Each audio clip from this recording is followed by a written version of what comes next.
Centuries of Oppression, The Road to 1918. Chapter 17. The Constitutionalists and the Convergence on Democracy. My concentration so far on Emmeline and Christabel Pankhurst and their suffragettes is in danger of reinforcing part of the myth I wish to dispel. Even if you are interested only in the women's angle on suffrage, it is still grossly misleading to concentrate on the suffragettes. The WSPU was only ever a small part of the women's suffrage movement. The bulk of the rest of the movement had a lower profile, being law-abiding and non-violent, but had better lobbying access to politicians as a result. Following the failure of the Second Conciliation Bill, the WSPU would not cooperate with any joint bid, including extension of the male franchise, considering such things as merely a ruse to bury the women's claim. They intensified their terrorist tactics and made themselves irrelevant, other than as a liability to the cause.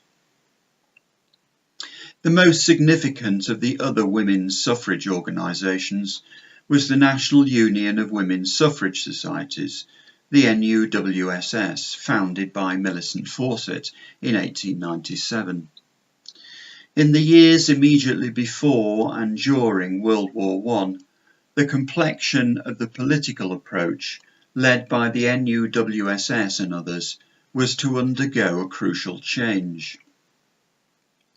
The NUWSS was formed from the merger or affiliation of pre-existing female suffrage societies.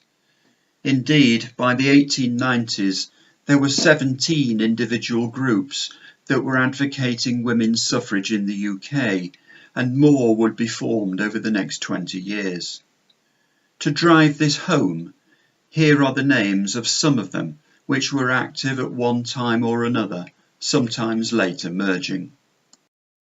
The Women's Liberal Federation, the Liberal Women's Suffrage Union, the Manchester Committee for the Enfranchisement of Women, the London Society for Women's Suffrage, the British Women's Temperance Association, the Women's Christian Temperance Union, the International Women's Suffrage Alliance, the Cooperative Women's Guild, the Women's Labour League, the People's Suffrage Federation, the Women's Freedom League, the Lancashire and Cheshire Women Textile and Other Workers Representation Committee, the Conservative and Unionist Women's Franchise Association, the East London Federation, the United Suffragists, and not forgetting the Men's League for Women's Suffrage.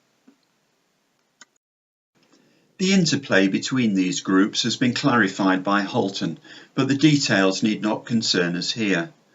Every group included some degree of diversity of opinion. The dividing lines of opinion were twofold. Firstly, there was the issue of militancy versus non-militant politicking. For convenience of exposition, I will refer to the latter following Holton as the Constitutionalists. It is principally the Constitutionalists upon which the story now turns, though dissident militants will put in another brief appearance. Chief amongst the groups was Millicent Fawcett's NUWSS, which was broadly constitutionalist, though there were disparate individual opinions. The other issue, which divided both the constitutionalists and the militants, was the relative merit of pursuing women's suffrage only versus the democratic strategy. The latter would be based on an alliance with the male claim for extended suffrage, emphasising universal suffrage for both sexes. The story of the years immediately before World War I was a gradual move from the women-only claim to the democratic universalist strategy. This was hesitant at first, with much suspicion between the two sides. From at least 1904, the Labour Party and trade union position was to advocate for adult suffrage. But quoting Holton, those suffragists who advocated a feminist Labour alliance were continually to be hampered by the mutual suspicions existing between the two movements. Elements in the Labour Party gave priority to the removal of the property qualifications in the existing franchise law. They opposed equal votes for women as a purely middle-class demand. The reformulation of the Labour Party demand for an extension of the suffrage in terms of adult enfranchisement might appear to have incorporated the call for votes for women and have provided a good basis for feminist Labour alliance. In fact, it was to become the root of much suffragist resentment against and suspicion of the Labour movement. The formulation adult suffrage remained ambiguous in the context of a property-based franchise. It could connote either universal suffrage with both the property and sex disqualifications removed, or merely the extension of the existing sexually exclusive franchise to all males. The Constitutionalists also had to try to moderate the hostility of many female suffragists to any attempt to broaden their own demand beyond an equal franchise law for men and women to a challenge also to the existing property qualifications. The suspicion of some women suffragists regarding some Labour men's true motives was matched by some Labour men's suspicions regarding some women suffragists' true motives. From Holton, I take this record by Bruce Glazier, chairman of the ILP, of a meeting with Emmeline and Christabel Pankhurst. A weary ordeal of chatter about women's suffrage from 10 p.m. to 1:30 a.m. Mrs. and Christabel Pankhurst belabouring me as chairman of the party for its neglect of the question. At last I get roused, speak with something like scorn of their miserable individualist sexism, and virtually tell them that the ILP will not stir a finger more than it has done for all the women suffragists in creation. Really, the pair are not seeking democratic freedom, but self-importance. They want to be ladies, not workers, and lack the humility of real heroism. Similarly, much of the trade union movement, especially the miners, were initially opposed to a policy supporting female suffrage precisely because they saw the women's proposals as merely focused on the property classes, an understandable opinion in view of the WSPU position. But not everyone was participating in this polarisation. Many women of working class sympathies were finding it offensive to be, and I quote, mixed up with and held accountable for educated and upper-class women who kick, shriek and bite. As the trade unionist Miss Hope said at the 1904 Labour Party conference, they, the suffragettes, had created a sex antagonism instead of a class antagonism, and it was contrary to the spirit of socialism that should be so. Holton puts it very succinctly. At the heart of the disagreement between adultists and female suffragists was the question of whether economic class or sex class subjection was more fundamental in the construction of social inequality.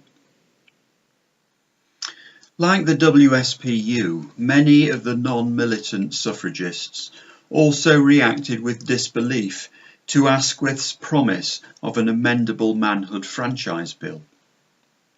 They doubted that the adultist position would deliver universal suffrage, that is to say, sex equality. Unlike the WSPU, they reacted more constructively by attempting to bolster the adultist universalist link, forming the People's Suffragist Federation, the PSF, to press this case, drawing membership from the Parliamentary Labour Party and adultist Liberal members. Women's suffragists were predominantly sceptical, the WSPU openly hostile.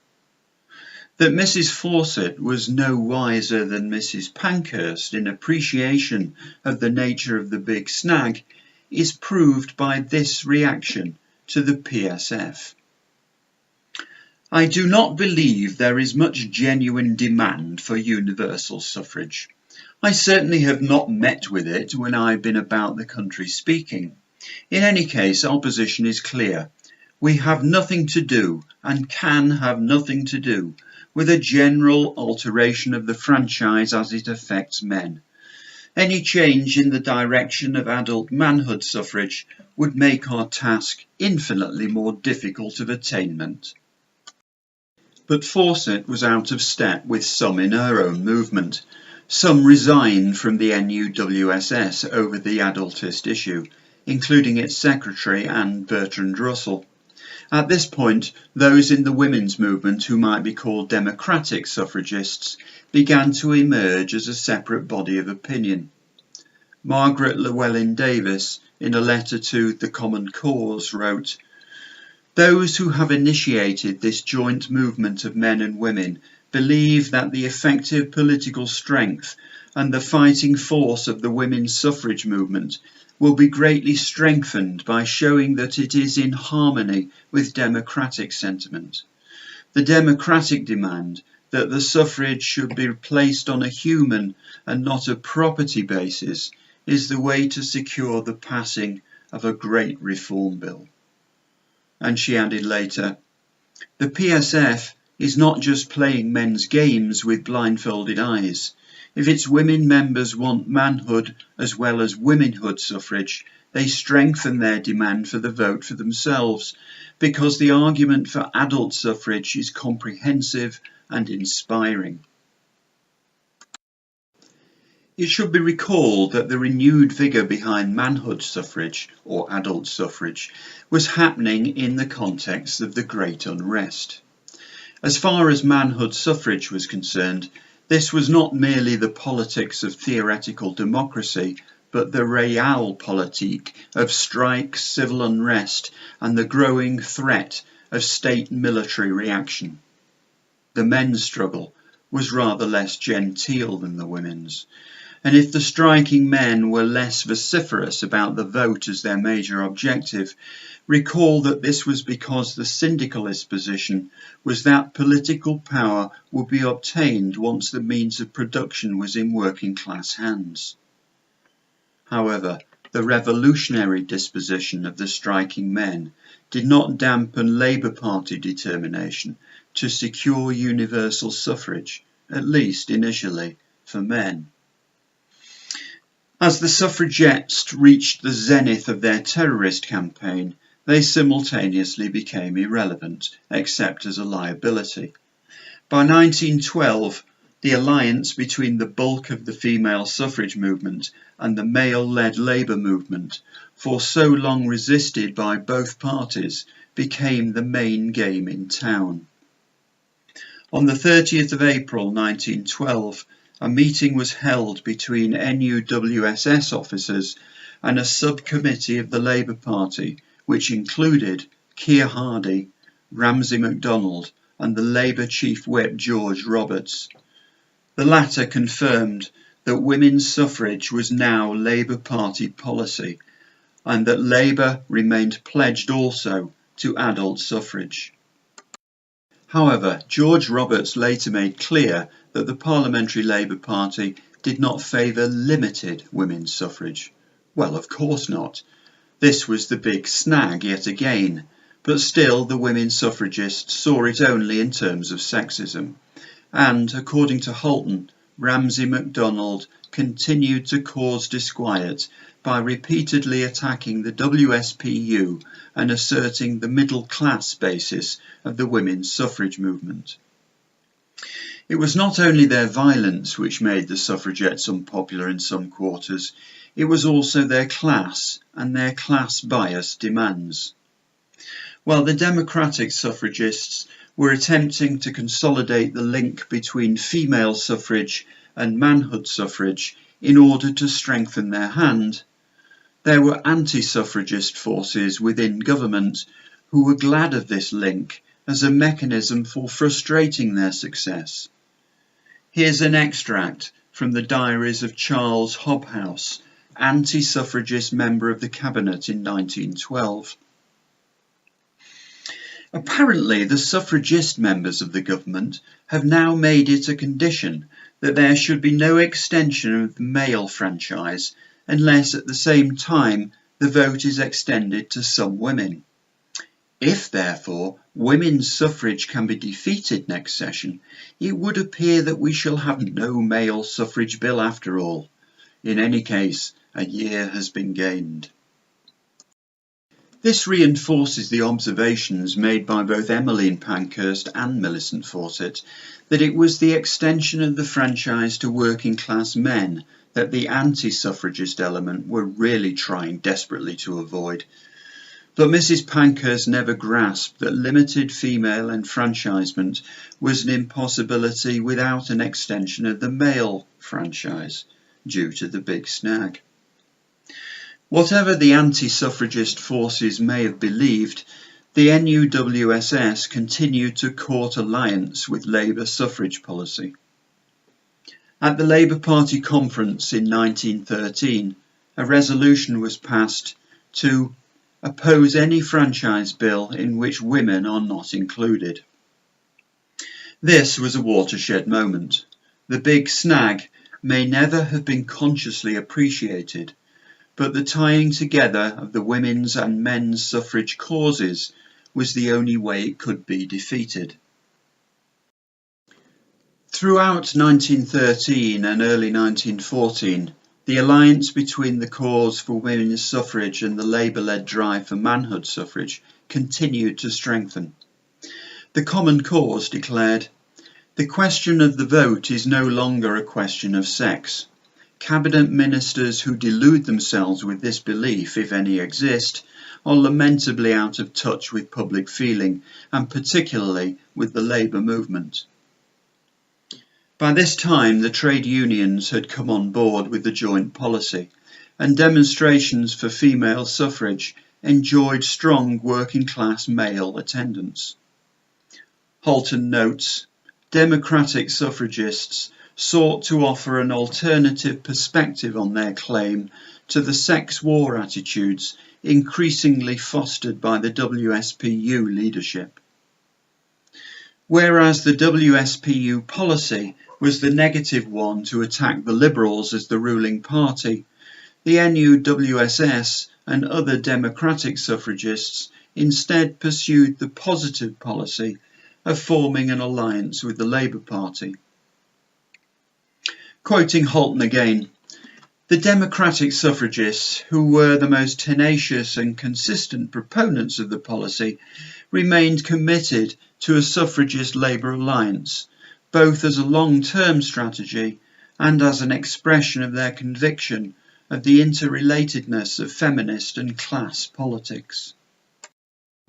Through 1913 and early 1914, there was a hemorrhaging of women suffragists out of the Liberal Party and into the Labour Party, which was now perceived as the only party to trust on the matter of the female franchise.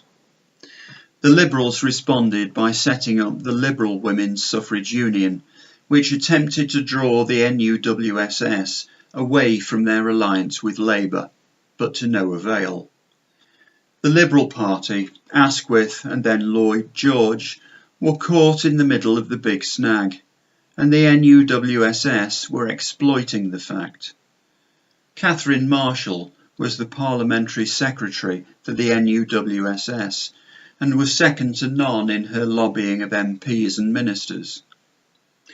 Holton quotes from her private correspondence with Lady Selborne of the Conservative and Unionist Franchise Association. Our attempts to frighten the Liberals with the argument that a Conservative government might bring an equal terms measure of women's suffrage are being surprisingly successful. They believe that such a measure would keep them out of office for a generation. The Liberal Party was as uneasy at the prospect of a predicted demand from the Labour Party for universal suffrage. This neatly summarises the cleft stick in which the Liberal government had found itself for many years. And for many years they had successfully managed to play the two sides of the Big Snag off against each other, ensuring no progress for either men or women, which was the safest course from the perspective of Liberal electoral interests. It couldn't last forever.